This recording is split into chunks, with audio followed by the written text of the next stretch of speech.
আজকে আমি দেখাবো আমার নানির পালন করা দেশি বড় একটা মোরগ, সেটা কিভাবে পরিষ্কার করে সুন্দর করে রান্না করে তারপর এই যে গরম গরম ধোয়াটা সিস রুটি বানিয়ে সেটাকে খাবো। আর তার সাথে তো আম কাঁঠাল রুটি সবকিছুই আছে। আর এই যে ছোট্ট সুন্দর ফুলটা দেখছেন, এটা কিন্তু আমার মেয়ে বানিয়েছে। চলুন ভিডিওটি শুরু করা যাক। আর ভিডিও শুরু করার আগে অবশ্যই সবার কাছে একটা হার্ডলি রিকোয়েস্ট করছি, সবাই একটা লাইক দিবেন এবং চ্যানেলটাকে অবশ্যই সাবস্ক্রাইব করে ভিডিওটা কন্টিনিউ করবেন লাস্ট পর্যন্ত, কারণ আপনাদের একটা লাইক এবং সাপোর্ট আমাকে ভিডিও তৈরি করতে অনেক অনুপ্রেরণা জাগায়। তো এখানে কিন্তু আমি সকালের খাবার দিয়ে শুরু করলাম। সকালেই যে দেখতেই পাচ্ছেন আম কাঁঠাল এবং রুটি আছে সাথে। এই রকম খাবার খেতে আমার না ভীষণ ভালো লাগে। আর এখানে বলেই দিচ্ছি, কাঁঠালটা ছিল কিন্তু খাজা কাঁঠাল। ওই যে এক ধরনের কাঁঠাল আছে না, একটু শক্ত শক্ত মিষ্টি, মানে একদম নরম বা গলে যায় না, ওই টাইপের কাঁঠাল আমার খেতে একদম ভালো লাগে না। কিন্তু খাজা কাঁঠালটা আমার ভীষণ পছন্দ।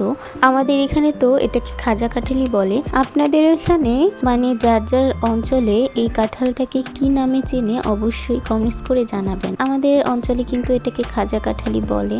আর এই কাঁঠালটা আমার ভীষণই পছন্দ বরাবরের মতোই। আর এখানে দেখতে পাচ্ছেন এই আমটা, এটা কিন্তু রূপালি আম। এই আমটাও ভীষণই মিষ্টি ছিল। আর আপনারা তো জানেনই রূপালি আম কিন্তু ভীষণই মজা হয়। তো এখান থেকে খাবার কমপ্লিট করে চলে আসলাম নানির মুরগির খোপের কাছে, কারণ নানি আজকে বড় একটা লাল মোরগ আমাদের খাওয়ার জন্য দিবে। হ্যাঁ, নানি যখন আমরা যখন ঢাকা থেকে এসেছিলাম তখন নানিই বলেছিল যে নানি একটা বড় একটা মোরগ পুষেছে, সেটাই হচ্ছে আমাদের খাবার জন্য দিবে। তো এই খাবো সেই খাবো এই করে করে আর হয় না, যেহেতু ঢাকায় চলে যাব কিছুদিন পরেই। তো নানি বলল এখনই মোরগটাকে সুন্দর করে পরিষ্কার করে তোমাদের দিই, তোমরা তাহলে খাওয়া দাওয়া করে ঢাকায় যেতে পারবা। আমি আর না করলাম না। তো মোরগটাকে দেখতে আসলে খুব মায়া লাগছিল, কিন্তু কি করব, এটা তো আল্লাহ তাআলা আমাদের জন্য হালাল করে দিয়েছে, তাই না? তো এর জন্য আর কি করা, যেটা হালাল খাবার সেটা তো আমাদের খেতেই হবে। আর বাড়ি পোষা হচ্ছে মোরগ, এটা আসলে মায়া লাগলেও কিছু করার নাই, যেহেতু এটা খেতেই হবে। যে মোরগ, এটা তো মুরগি না। আর মোরগের সাথে যে মুরগিগুলো ছিল সেগুলো কিন্তু অলরেডি এখন ডিম পাড়ছে। তো তারপরে দেখতে পাচ্ছেন নানি এখানে সুন্দর করে চিলেকুটে পরিষ্কার করছে।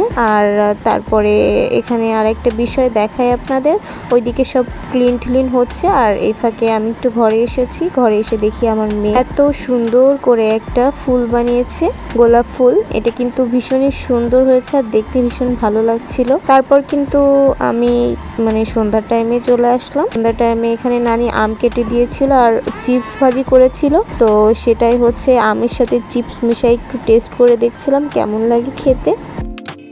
তো দেখতে আসলে ইউনিক লাগলেও এটা কিন্তু খেতে ভীষণ মজা। আমি ফার্স্ট টাইমে ট্রাই করলাম, আসলে আপনি একটু খেয়ে দেখেন, ভীষণই মজা লাগবে। আমরা করি কি এই ধরনের চিপস আর কি একটু চিনি দিয়ে উপর থেকে চিনি ছিটাই খাই, বাট আজকে একটু আমের সাথে মিশাই খেয়ে দেখছি, বাট আসলে ভীষণ মজা লাগছিল। তো এই তো আমার মেয়ে বলছিল মাম্মাম আমিও খাবো, তো ওকে একটু দিলাম। তো এই যে দেখছেন যে একটা চিপস দিয়ে এভাবে নিতে চেয়ে ভেঙে গেছে আর কি। তারপর কিন্তু এদিকে আমার খালামণি এটা রান্না বাড়া শুরু করে দিয়েছিল। তো এই যে দেখতে পাচ্ছেন কত বড় বড় হচ্ছে, যেহেতু বড় মোরগ ছিল আর মোরগটার মাংস হয়েছিল প্রায় 3.5 কেজির মতো। আর তার পাশে হচ্ছে সিস রুটিও বানিয়ে নিয়েছিল। এই আমাদের গ্রামের দিকে আর কি কোনো দেশি মোরগ বা মুরগি রান্না করলে অবশ্যই সিস রুটি মাস্ট থাকবে। সিস রুটি ছাড়া আর কি এইসব খাবার মাংস আসলে আমরা চিন্তাই করতে পারি না। আমাদের ভাত মাংসের সাথে ভালো লাগে না, বাট সিস রুটি আমাদের থাকবেই সাথে। আর এখানে দেখতে পাচ্ছেন মাংসটা কিন্তু অলমোস্ট কমপ্লিট। এই যে এখানে একটু আলুটা কম, এর জন্য এরকম দেখা যাচ্ছে। তারপর কিন্তু এই যে চলে আসলাম নিয়ে খাবারটা। আমার যা যা পছন্দ আমি সব কিছু এখানে নিয়েছি। এই যে দেশি মোরগের যে ডানা, তারপরে হচ্ছে ওই যে পার ওইটা, তারপরে আসলে মোরগটির সব কিছুই ভালো লাগে। মোরগের যে চামড়াটা হয় ওটা নরম নরম, এটা খেতে আমার ভালো লাগে। যা যা পছন্দ সবকিছুই নিয়ে আসছি।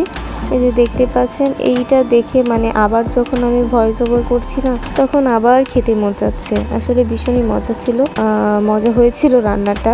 তো এই তো ভিডিওটি আর বেশি লম্বা করব না। আমার ভিডিওটি যদি ভালো লাগে অবশ্যই লাইক কমেন্ট শেয়ার করতে ভুলবেন না। তো ভিডিওর লাস্টে এসে সবার কাছে একটা হার্ডলি রিকোয়েস্ট করছি, সবাই আমার ভিডিওটি আপনার ফ্রেন্ডস আর ফ্যামিলির কাছে পৌঁছে দিবেন। আর ভিডিওটি ভালো লাগলে অবশ্যই চ্যানেলটা সাবস্ক্রাইব করবেন।